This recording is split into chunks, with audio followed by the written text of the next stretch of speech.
سورہ آل عمران کی غالباً آخری آیت ہے. پروردگار عالم کہتا ہے اصبروا وصابروا ورابطوا، اے مومن صبر کرو، وصابروا پھر کہا صبر کرو. امام محمد باقر علیہ السلام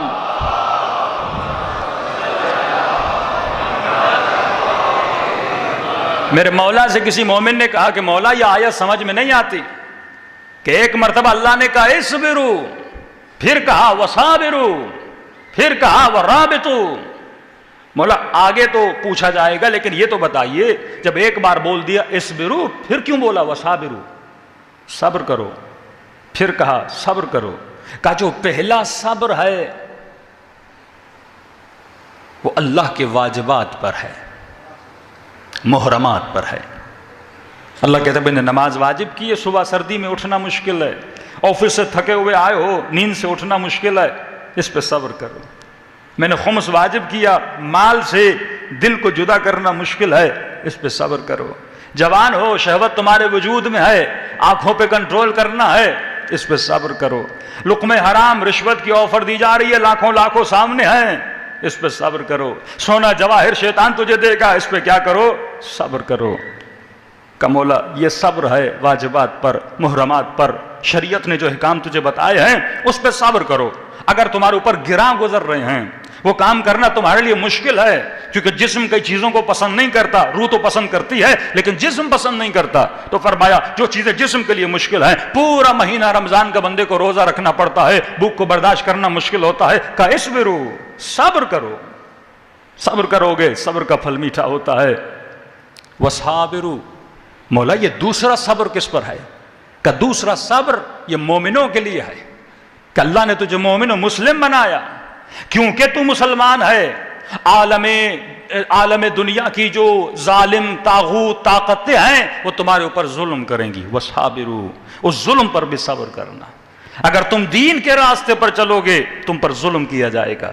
ایک تو دنیا میں کٹھن مسائل آتے ہیں واجبات کی وجہ سے، لیکن ایک مرتبہ تو نماز بھی پڑھ رہا ہے، روزہ بھی رکھ رہا ہے، لیکن اگر جاب کے لیے جا رہا ہے تو یہ بولا جاتا ہے مثلا داڑھی منڈوا کے آؤ تو پھر جاب ملے گی. یہ بولا جائے کہ جب جاب میں آتے ہو خواتین کے ساتھ ہاتھ ملانا پڑے گا. یہ بولا جائے اگر تمہیں یہ چیز چاہیے تو مثلا تمہیں اپنا دوپٹہ اتارنا پڑے گا. تمہارے اوپر ظلم کیا جاتا ہے. یا شاید تمہاری مسجدوں پہ حملہ کیا جائے، تمہاری مجلسوں پہ حملہ کیا جائے، تمہارے جوانوں کے گلے کاٹے جائیں اس جرم میں کہ تم محمد اور آل محمد کا ماننے والا ہے، اس جرم میں کہ تم مسلمان ہے.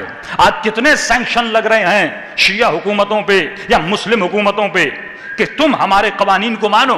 یا آج تک یہ FAT کے جو آپ نے شرائط سنے ہیں، آج تک کسی آپ کے حکمران نے آپ کو نہیں بتائے کہ بار بار بتاتے ہم نے 27 شرطیں مان لی، ہم نے 28 شرطیں مان لی، ہم نے 30 شرطیں مان لی، اب گرے لسٹ سے نکل کے ہم گرین لسٹ میں آ گئے ہیں. آج تک قوم کو نہیں بتایا یہ کون سی شرطیں ہیں.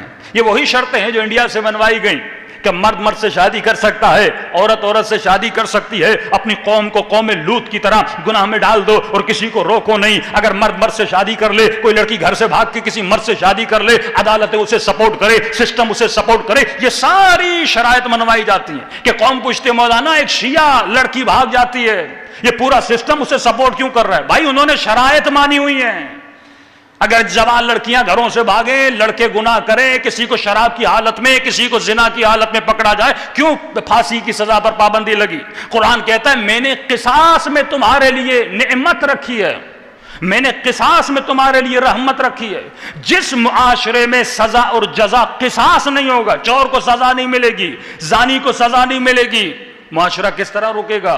انسان کے وجود میں جب خوف ہی نہیں ہوگا، یا خوف خدا ہوتا ہے یا خوف سزا ہوتا ہے. اگر خوف خدا ہے وہ گناہ تو کرے گا ہی نہیں، لیکن کم از کم اللہ کا خوف نہیں ہے، یہ ایک مرتبہ سزا کو دیکھے گا، اس کے وجود میں خوف پیدا ہو جائے گا، اس کے بعد یہ گناہ نہیں کرے گا.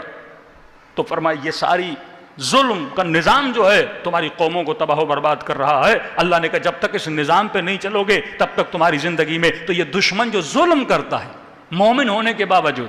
آخری زمانے میں متقی بننا اتنا مشکل ہے، آخری زمانے میں مومن بننا اتنا مشکل ہے، آخری زمانے میں حق کو تلاش کرنا اتنا مشکل ہے. یہاں تک کہ حدیث آئی ہے کہ اگر مومن بننا ہے آخری زمانے میں تو مثال دی انہوں نے، بندہ پہاڑوں پہ جا کے زندگی کرے تو شاید ایمان بچ پائے.